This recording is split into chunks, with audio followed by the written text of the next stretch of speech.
The stars looked different from the moon.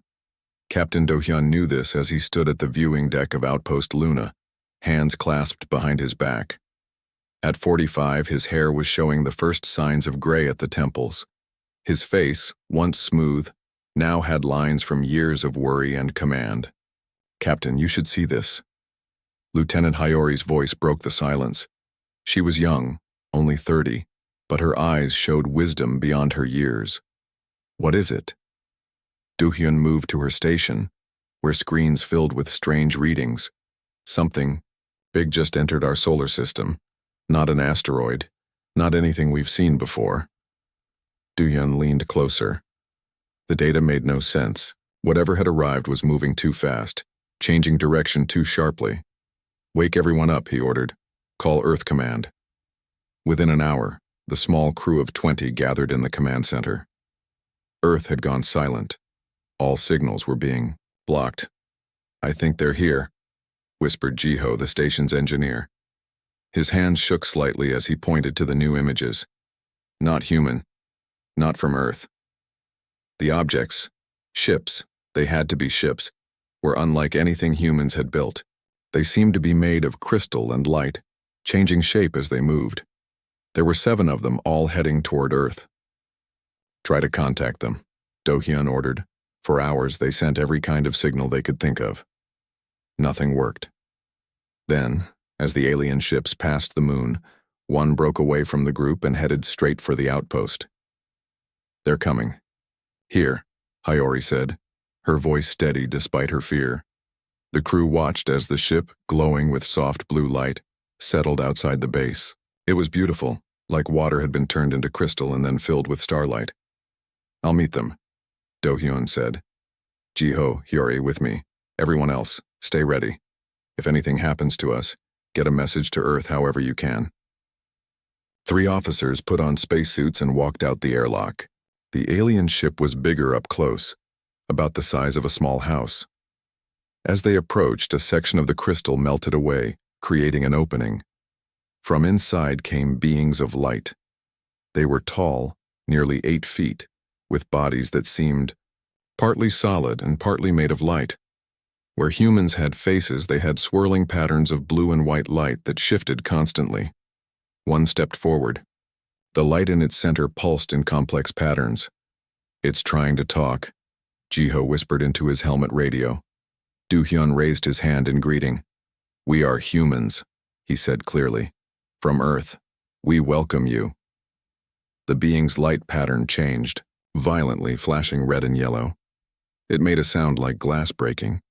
"I think it's upset," Hyori said. Do-hyun tried again, speaking slowly in Korean and then in English. With each word, the alien's lights flashed more angrily. Suddenly, a beam of light shot from the lead alien to Do-hyun's helmet. He stiffened, his eyes wide. "Captain!" Hayori moved to help him, but Jiho held her back. "Wait," he said. "Look." Do-hyun wasn't in pain. His eyes moved rapidly as if he was seeing things none of them could see. After a minute, the beam stopped and he gasped. "I understand now," he said. "They're called the Luminari. They think our speech, using sounds, is primitive. They talk with light. They find our voices disgusting." The aliens' lights pulsed. Again. "They want to take me to their leaders," Do-hyun continued. "They say Earth needs to be fixed." Over the next few hours, more Luminari arrived. They set up devices around the outpost that let them speak to humans by creating words in their minds. What they had to say was not good.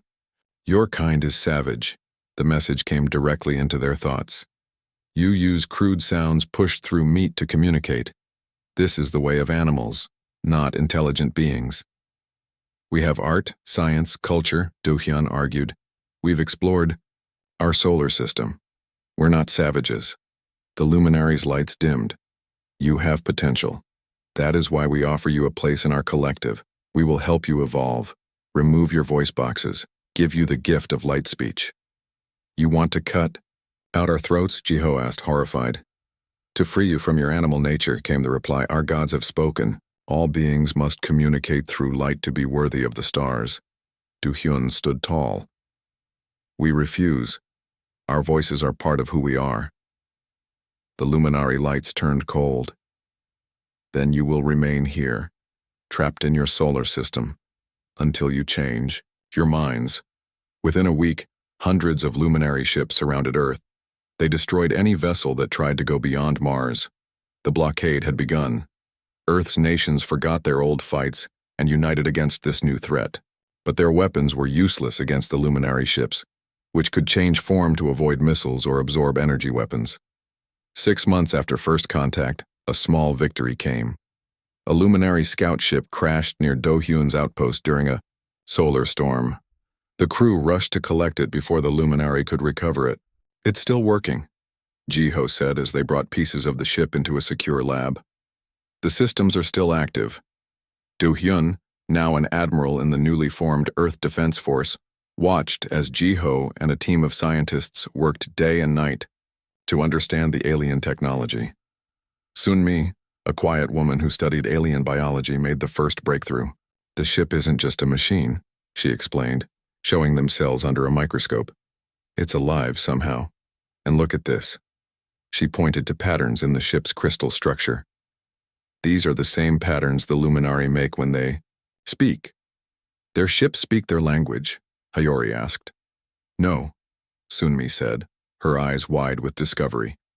"I think their ships are their language, living symbols of their gods." Ji-ho and Sun-mi worked for months, learning how the ship used light to function. They discovered that the luminari didn't just worship light. They worshipped ancient beings that existed as pure light and thought. "Their gods are real," Ji-ho told Do-hyun one night as they looked at the stars, now seeming more distant than ever. "But they're not all powerful. They have rules, patterns. If we can understand the patterns, we can fight back," Do-hyun finished. 3 years into the blockade, Earth was struggling. Food was running low. The luminari occasionally took humans who wanted to join them. Those humans came back changed, unable to speak, with glowing organs in their throats. Their eyes held a blank happiness that chilled Do-hyun to his core. In Yi, secret bases under the moon's surface, Do-hyun oversaw humanity's last hope. Using what they had learned from the crashed ship, they were building something new. "We call it Project Nightshade," Ji-ho explained as they walked through the massive construction area, "a ship that can speak the language of their gods but say things the gods never intended." Do-hyun looked up at the half-built ship. It was smaller than he expected, sleek and black, seeming to swallow the light around it. "Will it work?" he asked. Ji-ho, now his wife of 2 years, took his hand. "It has to. Otherwise, in a generation, there won't be any human voices left in the universe." As they stood there, an alarm sounded. On a nearby screen, they saw a massive luminary fleet approaching. "They've found us," Hayori said, rushing into the room. "They know what we're building." Do-hyun looked at the unfinished ship, then at the people who had worked so hard to create it. "How long until it can fly?" he asked. "It can fly now," Ji-ho said, "but the systems aren't fully tested. The neural interface could kill the crew." Do-hyun nodded slowly. "Get me a team of volunteers, the best we have." "You're going yourself," Ji-ho stated. It wasn't a question. "Yes," Do-hyun said, looking again at the ship that would either save humanity or end in his death. "It's time to show the luminari that savages can be dangerous too." "It's not ready," Ji-ho said, her hands moving quickly over the control panel. The ship, now named Savage, hung in the massive underground hangar. Its surface was darker than black, seeming to pull all light into itself. "The neural interfaces need more testing." Do-hyun watched as workers rushed around, preparing for launch. "We don't have time for testing. The luminari will be here in 3 hours." The last 3 years had changed him. His hair was now fully gray. A scar ran from his left eye to his jaw, a gift from a luminari attack 2 years ago. "Who's your crew?" Ji-ho asked, not looking up from her work. "Tae-yang will pilot," Do-hyun said. Ji-ho nodded. Everyone knew Tae-yang. Before the aliens came, He had been famous for illegal racing. Now his fast reflexes made him Earth's best pilot. Mireille will handle the light systems, Young-ho for weapons, and Subin for communication. Subin? Ji-ho looked up, surprised. The cultist? Do-hyun nodded. Subin had been part of a small group that worshipped the Luminari when they first arrived. She had spent years studying their light patterns. While others saw her as strange, Do-hyun saw someone with unique knowledge. And you? Ji-ho asked. I'll command, Do-hyun said simply. Ji-ho stopped working and faced her husband. The neural load will be too much for 5 people. We calculated for a crew of 8. We'll manage. Ji-ho grabbed his arm. You don't understand. The ship links directly to your brains. It will burn you out. Do-hyun placed his hand over hers. Better to burn out than fade away under luminary control. 2 hours later, the crew of the Savage gathered in the final briefing room. Tae-yang, small but strong, tapped his foot constantly, unable to stay still. Mireille, a quiet woman with sharp eyes, studied the technical plans one last time. Young-ho, big and scarred from fighting in Earth's defense, cleaned his lucky knife even though weapons would be useless on this mission, and Subin sat apart from the others, mumbling light patterns to herself. Our mission is simple, Do-hyun told them. We get past the blockade, reach the Luminari home system, and disrupt their gods' communication. If it's so simple, why has no one done it before? Young-ho asked, his voice like gravel. Because no ship could get past their defenses, Mireille answered. Until now. The Savage was unique. Based on the crashed scout ship, it could absorb and redirect light. It could hide in plain sight, appearing as nothing more than a shadow. And the neural interface? Tae-yang asked. I heard it killed 3 test pilots. A heavy silence fell over the room. Those pilots were alone, Do-hyun finally said. We'll be connected, sharing the load. He didn't mention that even with shared connections, the interface might still kill them all. Alarms blared. Hyori rushed into the room. Luminari ships have entered lunar space. We have less than 30 minutes. Then we launch in 20, Do-hyun said. Everyone suit up. The neural interface suits were skin-tight, covered with a web of thin wires and small lights. Once inside the ship, these would connect to matching systems in their chairs.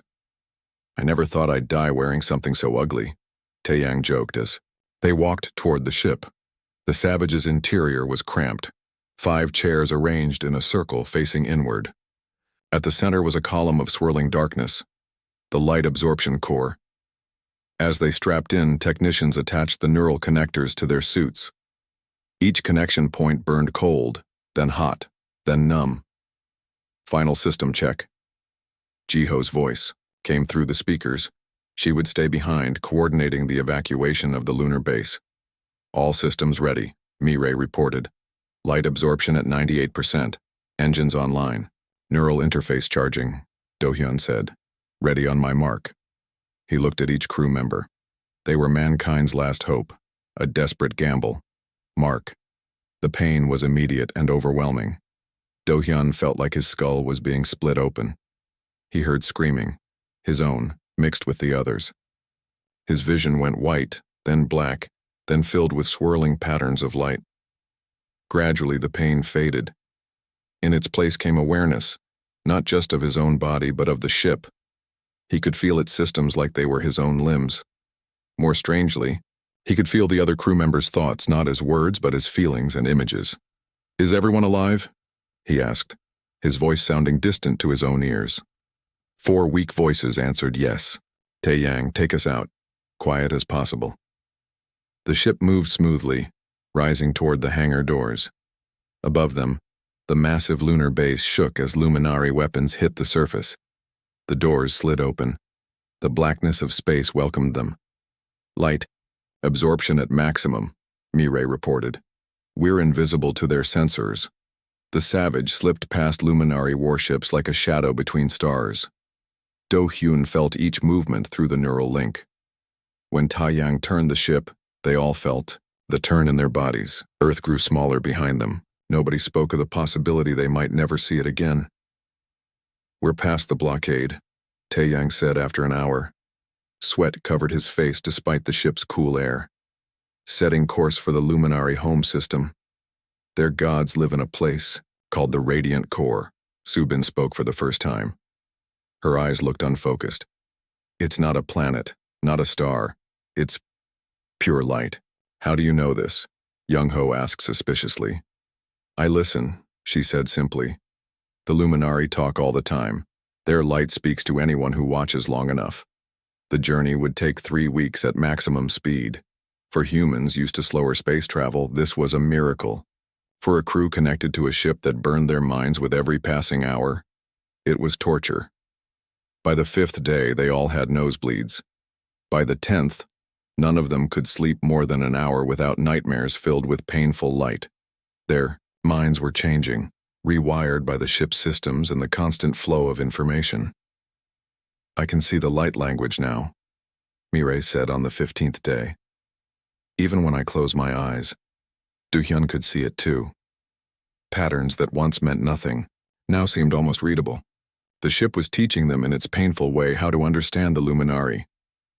We're approaching the outer defenses, Taeyang announced on the 20th day. His voice was weak. All of them had lost weight. Their skin was pale with dark circles under their eyes. Show me, Do-hyun ordered. A hologram appeared in the center of the bridge. A massive system unlike anything in human space. At its edge, thousands of Luminari ships patrolled. At the center, instead of a star, was a sphere of pure light so bright that even the hologram hurt to look at. The Radiant Core, Subin whispered, home of their gods. How do we get past those ships? Young-ho asked. Mireille adjusted the ship's systems. We don't fight. We hide. We speak. Using what they had learned, Mireille programmed the ship to emit light patterns that said, we are returning. We have important messages for the Radiant Ones. Will it work? Do-hyun asked. It has to, Mireille replied. The Savage approached the outer defenses, a tiny shadow moving toward an ocean of light. They're scanning us, Taeyang reported. Everyone held their breath. They're letting us pass, Taeyang finally said, disbelief in his voice. The Savage slipped between patrol ships, drawing closer to the blinding center of the Luminari Empire. With each passing hour, the neural interface dug deeper into their minds. Do-hyun could feel his thoughts merging with the ship's systems. I'm setting the final approach, Taeyang said, his hands shaking on the controls. We'll reach the Radiant Core in 6 hours. All of you should know, Do-hyun said, looking at his crew's tired faces. Whatever happens next, you've already saved Earth. No human has ever gone this far. No one has seen what we've seen, or felt what we've felt, Young-ho added grimly, wiping blood from his nose.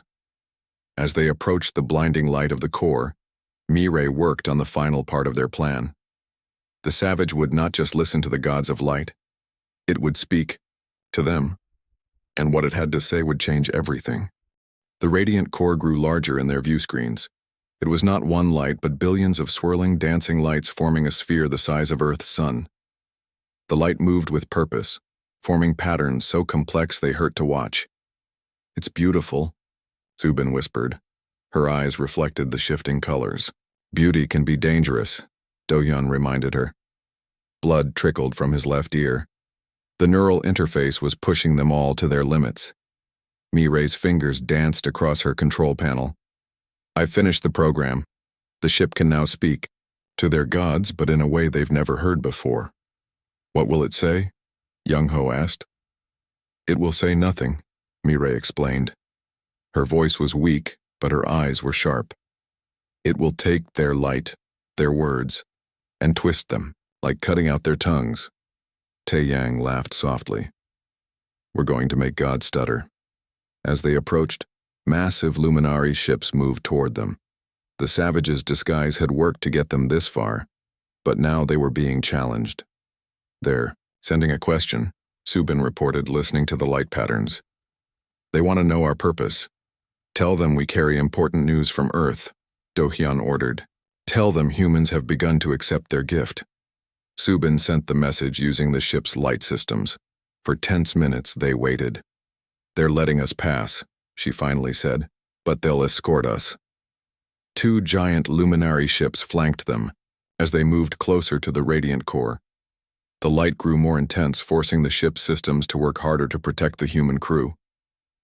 "My head feels like it's going to explode," Tae-Young muttered, piloting carefully between the escort ships.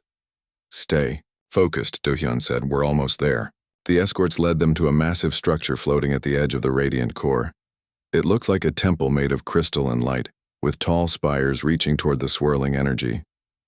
"It's a translation station," Subin explained. "The luminary cannot speak directly to their gods. They need this place to filter the light so it doesn't burn them out." Do-hyun looked at his crew. "This is our chance. While they expect us to dock at the station, we'll make our move." Mireille nodded. "The program is ready. Tae-Yang, on my mark, take us straight into the core," Do-hyun ordered. "That's suicide," Young-ho protested. "The light will fry us instantly." "The ship will protect us," Do-hyun said with more confidence than he felt. "For long enough, at least." The luminary escorts were moving into position to guide them to the docking port. They had seconds to act. "Now!" Do-hyun commanded. Tae-Yang spun the ship hard, breaking away from the escorts.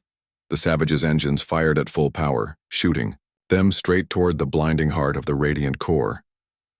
The luminary ships reacted instantly, firing weapons that distorted space itself. But the Savage was too fast, too small, and too dark against the bright background of the core. 10 seconds to contact," Tae-Yang called out. His hands were steady even as blood ran from his nose and eyes. "Activating light absorption systems," Mireille said. "Core stabilized at maximum capacity." 5 seconds. "Everyone brace yourselves," Do-hyun ordered. "This will hurt." The Savage pierced the outer layer of the radiant core. Instantly their world became light. Blinding, burning, beautiful light that filled the ship and cut through their minds like laser beams. Do-hyun screamed but couldn't hear his own voice, over the roar of light flooding his senses. Through the neural interface he felt everyone's pain as if it were his own. Tae-Yang's determined focus, Mireille's controlled panic, Young-ho's angry resistance, and Subin's strange wonder, all mixed. With his own fear and hope. "Ship systems overloading," Mireille gasped. "Light levels beyond safe limits." "Keep going," Do-hyun ordered through clenched teeth. "Deeper." The Savage pushed further into the core, its black hull absorbing the energy around it. The ship groaned and shuddered as its system strained against the flood of power. And then something changed. The light patterns shifted. Do-hyun could sense something massive becoming aware of them. Not just one mind, but many, ancient and powerful. "The gods," Subin whispered. "They see us." The light intensified, focusing on their small ship. It was no longer random but directed, a question, a demand, a threat. "They want to know what we are," Subin translated. "They've never seen anything that absorbs light before." "Start the program," Do-hyun ordered Mireille. Her hands, now shaking badly, activated the final sequence. The ship shuddered, then began to pulse with its own light, dark purple and deep blue, colors the luminary never used. "What are we saying to them?" Young-ho asked. "We're speaking human words in their language," Mireille explained, "telling them about freedom, choice, diversity, ideas they've tried to erase." The light around them reacted violently, churning and flashing in patterns of alarm. The ship rocked as waves of energy hit it. "They don't like what we're saying," Tae-Young said with a pained grin. "That's the point," Do-hyun replied. "Phase 2, Mireille." She nodded and triggered the second program. Now the ship didn't just speak. It began to absorb and transform the light patterns around it, taking the gods' own words and changing them. The effect was immediate and catastrophic. The light patterns throughout the core began to stutter and break apart. Some faded entirely. Others twisted into new shapes never seen before. "We're doing it," Mireille gasped. "We're rewriting their language." But the cost was terrible. A control panel near Tae-Yang exploded, sending shards of metal into his chest and neck. He slumped forward, still gripping the controls, blood pooling. Beneath him, Tae-Yang, Mireille screamed. Stay at your station, Do-hyun ordered, though his heart ached. He's gone. The ship continued its work, absorbing and changing the light patterns that made up the gods' language. Without this pure, perfect language, the gods could not properly control their followers. Subin began to laugh uncontrollably, her eyes wide and unfocused. I can see it all now, she babbled. The patterns behind the patterns, the light behind the light. Her mind was breaking under the strain, but she continued working, translating the changing patterns for the others to understand. Do-hyun felt his own sanity slipping. The neural interface was burning out his brain, one synapse at a time. Pain, like fire, spread across his skin as radiation from the core penetrated the ship's weakening shields. Young-ho coughed blood but remained steady. How much longer? He asked. Almost there, Mireille said. Her face was ghostly pale. The changes are becoming self-sustaining. The gods can't stop it now. Around them, the radiant core was in chaos. Light patterns that had been stable for thousands of years were breaking apart and reforming in new ways. The gods were losing their voices. We need to leave, Do-hyun decided. Tae-yang is gone. I'll take the pilot's controls. Carefully, he disconnected from his own station and moved to Tae-yang's chair. The moment he disconnected, agonizing pain shot through his body as the neural load redistributed among the remaining crew. Subin screamed and collapsed, her eyes rolling back. But somehow, she kept mumbling translations, her mind still linked to the ship even as it failed. Do-hyun strapped into Tae-yang's chair and connected to the pilot systems. The new flood of information nearly knocked him unconscious, but he fought to stay aware. Setting course for home, he managed to say. If we can make it out of the core, we might survive. The Savage turned, its systems failing but still functional, as they pulled away from the center of the core. Do-hyun watched the light patterns continue to change and break. We did it, Mireille said softly. We cut out their gods' tongues. The ship limped toward the edge of the radiant core, trailing darkness. Behind it, like blood and water, around them, the Luminary Empire was thrown into confusion as their gods' voices became unintelligible. As they broke free of the core, Do-hyun saw Luminary ships in disarray, their perfect formations broken as they lost contact with their central command. Can we make it home? Young-ho asked, his voice fading. Do-hyun looked at their damaged ship, their injured bodies, and the vast distance back to Earth. We have to try, he said. Humanity needs to know what we've done. That the stars are free again. The Savage, wounded, but victorious, set course for Earth, leaving behind gods who could no longer speak and an empire that could no longer hear. The journey home took twice as long as the journey out. The Savage limped through space, its systems failing one by one. Do-hyun spent most of his time at the pilot station, guiding the damaged ship with hands that shook constantly. Young-ho died 3 days after they left the radiant core. His injuries were too severe, and the neural interface had burned out too much of his brain. They stored his body in the small cargo hold next to Tae-yang. Mireille worked tirelessly to keep the ship running. Her face grew thinner each day, and her eyes sank deeper into their sockets. But she never complained, never stopped. Subin sat, in her chair, mumbling to herself. Sometimes she would suddenly shout warnings or instructions that saved them from disaster. Other times she would just recite light patterns for hours, her mind lost between human thought and luminary language. We're being followed, Mireille announced on the 25th day of their return journey. Her voice was flat from exhaustion. Do-hyun checked the sensors. A single luminary ship was trailing them, keeping its distance. Why don't they attack? He wondered aloud. Subin laughed, a broken sound. They don't know what to do without the gods telling them, she said in a rare moment of clarity. Their minds are free and they don't know how to use freedom. 5 more days passed. Earth's solar system appeared on their long-range sensors. Do-hyun felt hope for the first time in weeks. Can you send a message to Earth? He asked Mireille. Tell them we're coming home. She shook her head. Communications are dead. They won't know it's us until we're close enough for visual identification. If they shoot first and ask questions later, this will be a very short homecoming. Do-hyun, said with a weak smile.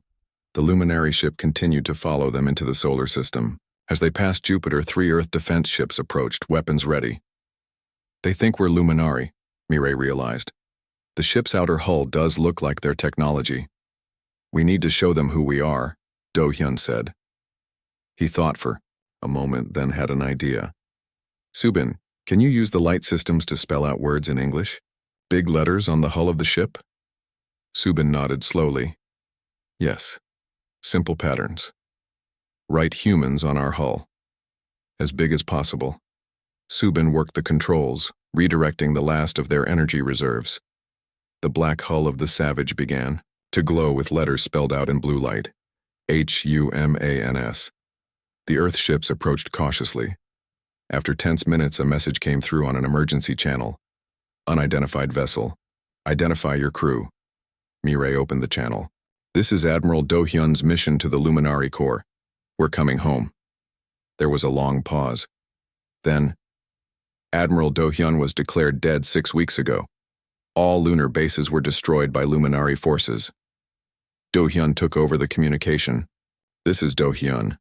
We launched before the base was destroyed. We've been to the Radiant Core and back. And we succeeded. Another long pause. Then a new voice, one that made Do-hyun's heart leap. Do-hyun, is that really you? Ji-ho, he whispered. You're alive. I got out just before the attack, she said, her voice breaking with emotion. But everyone thought you were dead. The mission was considered a failure. Not a failure, Do-hyun said. The Luminari gods can no longer speak clearly to their followers. Their empire is falling apart. The ship behind you, Ji-ho said urgently. Is it hunting you? No, Subin answered before Do-hyun could. It's studying us, learning from us. It's curious. 2 days later, the Savage docked at Earth's main space station. Medical teams rushed to help the survivors. Do-hyun couldn't stand on his own. Mireille had to be carried out on a stretcher. Subin walked but didn't seem to see the people around her, still mumbling light patterns. The damage to their bodies and minds was severe. The neural interface had burned pathways into their brains that would never heal. Radiation from the Radiant Core had left Do-hyun with burns across 60% of his body. None of them would ever be the same. But they had succeeded. The Luminari blockade fell apart in the weeks after their return. Without clear instructions from their gods, the alien ships withdrew to their own territories to make sense of the changed light patterns. Some Luminari ships stayed near Earth, watching from a distance. After months of cautious observation, one ship sent a message in broken human language. Listen, now, not only, speak. 5 years passed. Earth rebuilt and expanded. New ships, based on the Savage's technology but safer for human pilots, traveled to nearby stars. They discovered that the Luminari had ruled over dozens of alien species, all forced to abandon their natural communication methods to adopt the light language. Ji-ho, working with Mireille, developed new translation systems. These devices could convert any form of communication, sound, light, chemical signals, electrical pulses, into forms other species could understand. No one would have to give up their voice again. The humans called their alliance of freed species the Chorus of Worlds. Each member spoke in their own way but could be heard and understood by all others. Do-hyun retired from space travel. His scarred body couldn't handle it anymore. He became an advisor, helping to build peaceful relations with other species, including some groups of Luminari who had broken away from their old empire. Subin never fully recovered. She lived in a special facility where she helped translate the increasingly rare messages from the damaged gods of light. Sometimes she seemed almost normal. Other times she would spend days speaking only in light patterns that no one but other survivors of the Savage could understand. 10 years after the mission, a Luminari diplomatic ship arrived at Earth. Unlike the crystal and light ships of before, this one was darker, with patterns of blue and green mixing with the traditional white light. It had changed just as its people had. The diplomat who emerged was unlike any Luminari seen before. It still had the tall, semi-transparent body, but where there had once been only light patterns in its center, there was now a simple device that produced sounds, a voice box.